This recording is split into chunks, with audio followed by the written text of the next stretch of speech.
காத்திருக்கிறீங்களாங்க? எதை நோக்கியாவது காத்திருக்கிறீங்களா? வருமானத்தை நோக்கி காத்திருக்கிறீங்களா? அற்புதத்தை நோக்கி காத்திருக்கிறீங்களா? ஆமே. வேலையில அற்புதம் நடக்கும் சொல்லி காத்திருக்கிறீங்களா? பொருளாதாரத்தில் அற்புதம் நடக்கும் சொல்லி காத்திருக்கிறீங்களா? உங்க குடும்பத்தில் உங்களுக்கு உயர்வு வரும் சொல்லி காத்திருக்கிறீங்களா? ப்ரொமோஷன் வர வேண்டும் சொல்லி காத்திருக்கிறீங்களா? எதையோ ஒரு காரியத்தை நம்பி காத்திருக்கிறீங்களா? நான் சொல்லுகிறேன்,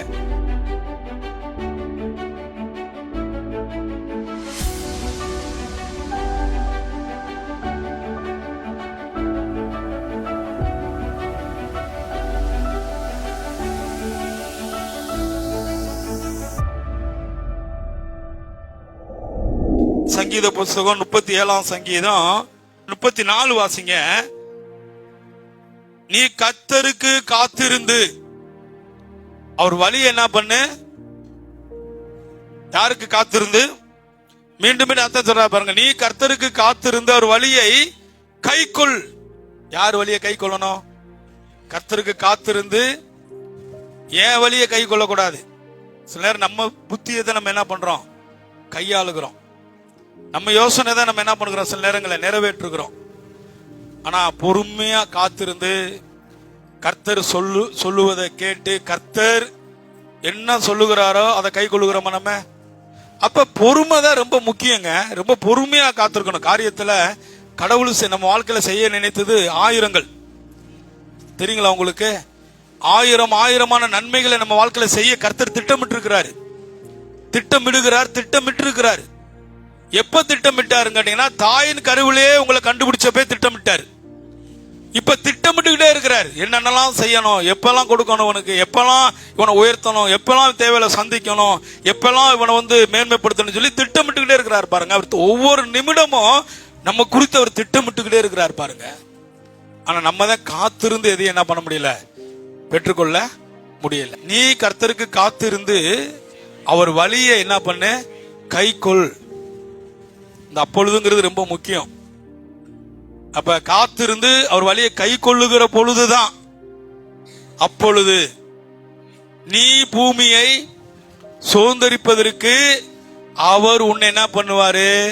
உயர்த்துவாரு. அவர் ஏழையை உயர்த்த விரும்புகிறாருங்க. கடன்காரர்களை உயர்த்த விரும்புகிறாரு. வியாதிசனை உயர்த்த விரும்புகிறாரு.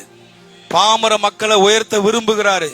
இந்த சமுதாயத்துல தள்ளப்பட்டு ஒதுக்கப்பட்ட நிலைமையில வாழ்ந்து கொண்டிருக்கிற, தள்ளிவிடப்பட்ட நிலைமையில சூழ்நிலைகள் நிமித்தம், சமுதாயத்தின் நிமித்தம், பணம் இல்லாதது நிமித்தம், வேலை இல்லாதது நிமித்தம், படிப்பில்லாதது நிமித்தம், அழகு இல்லாதது நிமித்தம், வீடு இல்லாதது நிமித்தம், சரியான நல்ல ஒரு பேக்ரவுண்ட் இல்லாதது நிமித்தம் கீழே இருக்கிற உங்களை அவர் உயர்த்துவதற்கு ஆயத்தமாக இருக்கிறார்.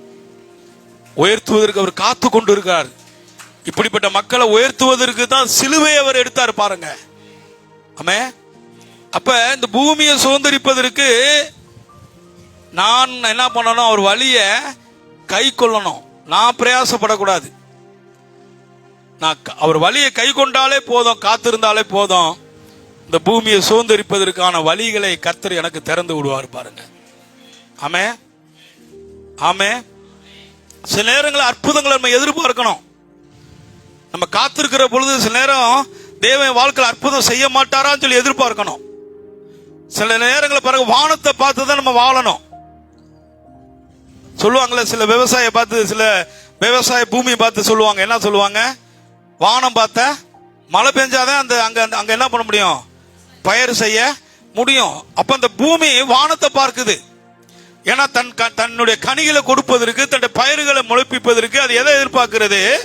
வானத்தை எதிர்பார்க்கிறது. சில நேரங்களில் விசுவாசிகளாக நம்ம வானத்தை எதிர்பார்க்கணும். ஆமே. எனக்கு அங்கிருந்து ஒத்தாசை வராதா?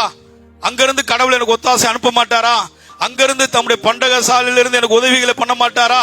என் தேவைகளை சந்திக்க மாட்டாரா? என் குறைவுகளை நிறைவாக்க மாட்டாரா? அங்கிருந்து எனக்கு எல்லா விதமான நன்மைகளை தரமாட்டாரான்னு சொல்லி எப்படி இந்த வயல்வெளிகள் வானத்தை பார்த்து இருக்கிறதோ விசுவாசிகள் தேவனை நோக்கி பார்க்கணும். அவர் நம்மளை உயர்த்துவதற்கு அதுதான் வழி. நம்ம யாரை பார்த்து வாழணும்? கம்பெனியை பார்த்து வாழக்கூடாது. நம்ம யாரை பார்த்து வாழணும்? பணத்தை நம்பி வாழக்கூடாது. மனுஷனை நம்பி வாழக்கூடாது.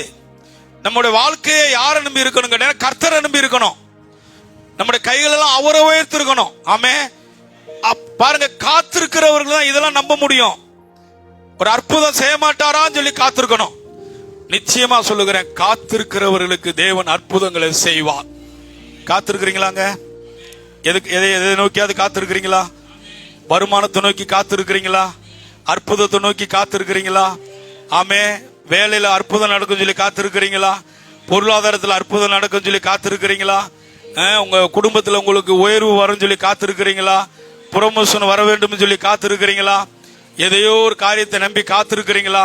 நான் சொல்லுகிறேன், நீங்க காத்திருக்கிற காரியம் வாய்க்க பண்ணுவார் ஆண்டவர்.